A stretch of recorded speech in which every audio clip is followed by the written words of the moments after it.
are back to talk about another one of our adventures in Bend, Oregon. This was the entire family's first time to Bend. We've been to Oregon, but we really hadn't done as much of the state as I would have liked. We were like right on the Washington, Oregon border in Cascade Locks a few years ago, but really just making our way down to Redwoods National Park. So this time we wanted to spend a little bit more time before we started making our way down to Southern California.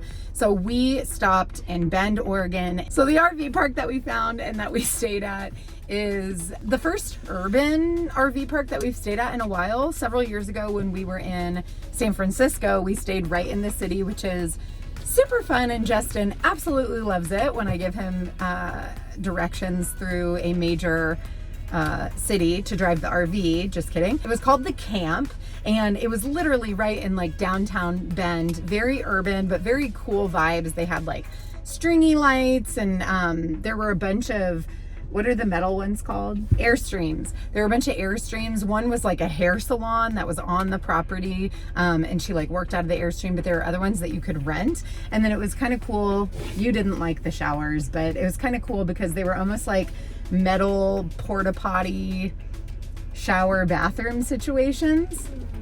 Not your favorite? Not your favorite? Okay. But it was very urban. It was just cool. And what was really convenient was to be so close to some of the things that we wanted to do. We got to go to the farmer's market because that's kind of our jam when we go to different places. And I would say it was one of the best ones that I've been to. The last Blockbuster. We went to the last Blockbuster on the planet. Which planet? Earth. Yeah. I'm pretty sure. There might be one on unless another we're planet. on Mars, because scientists are trying to find out. If there's life on Mars. Do you think they have a Blockbuster? Maybe. I don't think so. I think it's the last one in the universe. For me, it was just jaw-dropping at how nostalgic this place was.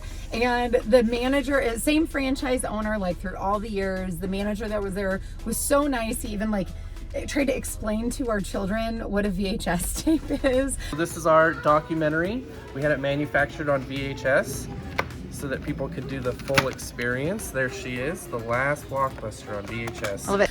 But it looked exactly, if you were like a child of the 90s and went to Blockbuster, like it looked exactly the same. They had some cool stuff set up in the corner, totally for nostalgic purposes. And they said about 85% of the people who come in are people like us, like tourists and people wanting to look. But we bought some swag. We got some Blockbuster sunglasses, pen, some popcorn.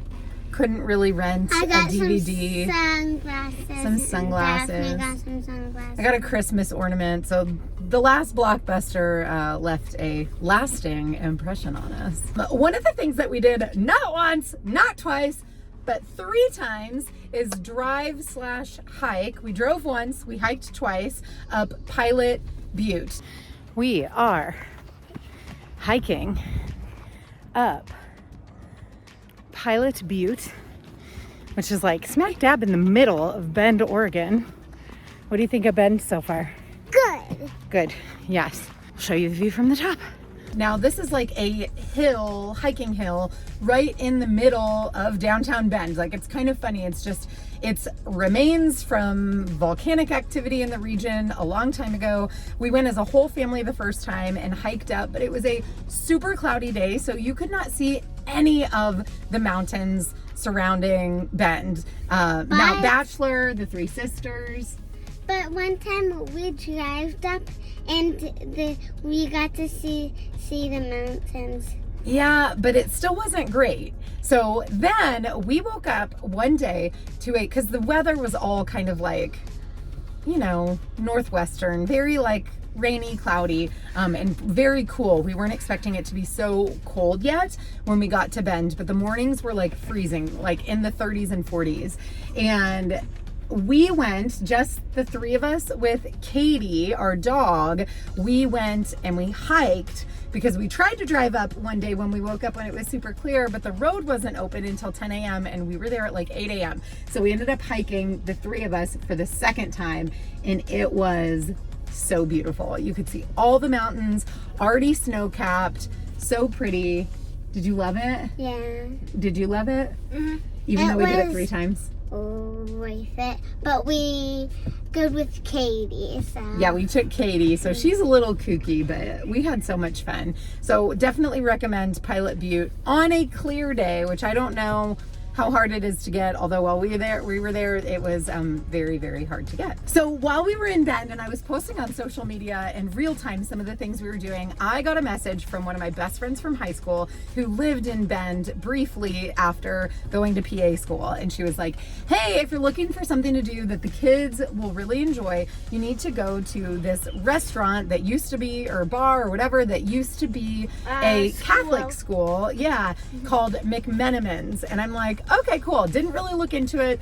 Assumed it'd be pretty obvious when we showed up. So we showed up and like, I mean, the architecture, I guess, was like kind of interesting, but we sit down, we like order some appetizers and some drinks. And what did you get to drink? Do you remember? hot chocolate. And I'm like looking around and I'm literally like, why would my friend send me here? I am missing something I don't understand. So I go up to the waitress and I'm like, so can I like wander around? Like my friend told me this was a really cool place, and she's like, sure, whatever. So I start walking around and I go down to a part where it's like a hotel lobby. So they've converted this school into a hotel. We're walking around and we see some cool stuff, like some old pictures. They had the old drinking fountain and lockers.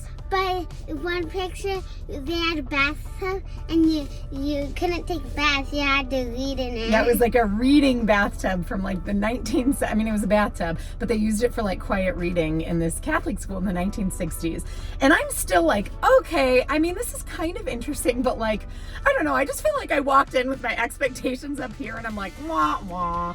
So after we finish and we pay our bill, we start walking around a little bit, and they're like, oh, there's like 6 or 7 buildings part of this property. Like you need to go to, I think maybe called the art museum, the art hall, something like that. And so art house.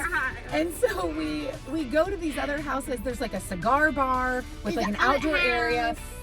So I go in because we're still like confused. We went up to one door and it's locked, and we're like, what are we missing? And so I go up to the cigar bar, like bartender guy, and I'm like, hey, can we go in there? We were told we couldn't go in there. We don't understand. And so he's like, oh yeah, maybe just try another door. Like it should be open to non-hotel guests. So I'm like, okay. So we walk around the building, we get in. So I am now highly irritated that nothing fun has really happened yet. You know, we just had these really expensive appetizers and hot chocolate, and I'm like, why are we here? So I get on Google, as one does, and I'm like, what is so cool about this place? And all of a sudden I get all these YouTube videos about secret rooms. Okay, go. One was a bar, one was creepy, and the other I forgot. Well, which one did you think was creepy? Because one was like glow in the dark. Yeah, and then like one the had one like with a the chalk. eyeball. One was like chalk. Yeah, Remember you could like write your name? Oh yeah. No, yeah. So chalk, light, and yeah, it was like a black light, so it was like glow in the dark. That was the last one we found. But one was really cool, and it was actually the first we went to. It was on the top floor of this art house, and it says something about a broom closet. So there's literally a sign that says broom closet, and you walk in and there's like these old brooms hanging on the wall. And then I think there was like an ice machine and like a staff door, and you're kind of like, what is actually happening here? But if you pull on one of the brooms, it's actually a door handle into a secret upstairs bar for adults. Yeah, and there's a bartender in there. There were people in there. It was such a kooky time. Kids could go in that bar. I bet kids could go.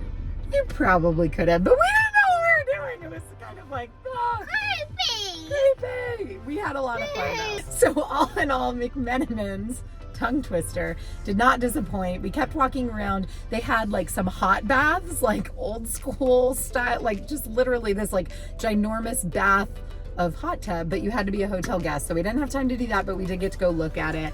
And it wasn't for kids.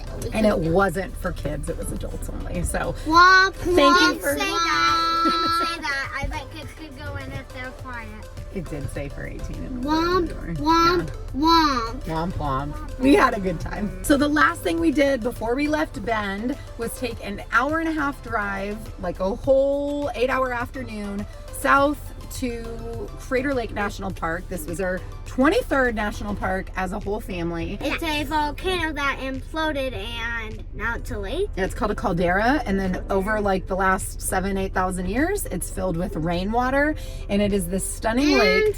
It's sleepy volcanoes. It doesn't. Yes, it's dormant. However, there is like an island in the middle. Well, there's a couple islands, but there's a big island in the middle that looks like a volcano. It like has kind of the hole in the top, and then there's another little rock formation that we went and drove all the way around to go see that looks like a pirate ship in certain like shadow light. Oi, matey.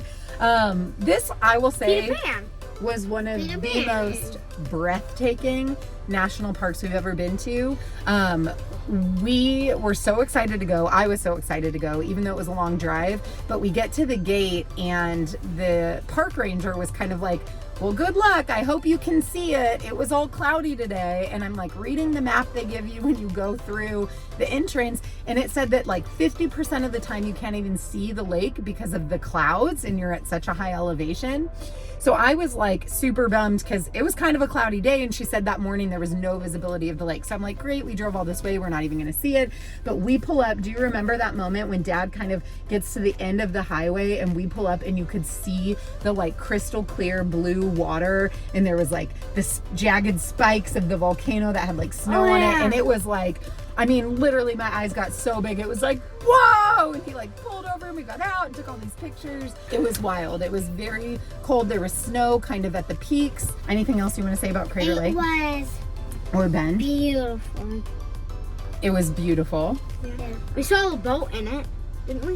When we first arrived, there was a boat going across. It looked a little scary because Yeah, we weren't able to hike down. There's one place, I think, where you can hike down to the water.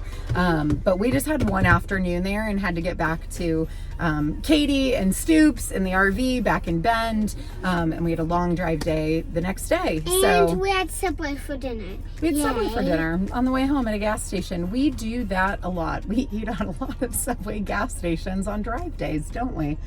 Yes. Yeah, we do. Yeah, we do. We do. Yeah. If you want to know what our order is at Subway, talk to us down in the comments below and we'll let you know what the Goldens eat. Just kidding, but we do hope to see you back here because we've got some more exciting things coming up on our family adventures. Thanks for watching.